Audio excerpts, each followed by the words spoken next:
رزق کے پیچھے اپنا ایمان خراب مت کرو، کیونکہ رزق انسان کو ایسے تلاش کرتا ہے جیسے مرنے والے کو موت۔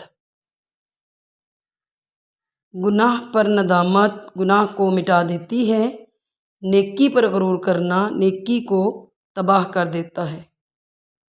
اپنی سوچ کو پانی کے قطروں سے بھی زیادہ شفاف رکھو، کیونکہ جس طرح قطروں سے دریا بنتا ہے، اسی طرح سوچوں سے ایمان۔ خدا کے نزدیک کسی انسان کی عزت جتنی زیادہ ہوتی جاتی ہے، اس کا امتحان بھی اسی قدر سخت ہوتا چلا جاتا ہے۔ حضرت علی سے پوچھا گیا کہ کیسے پتہ چلے گا کہ کون کتنا قیمتی ہے؟ فرمایا، جس میں جتنا زیادہ احساس ہوگا وہ اتنا ہی قیمتی ہوگا۔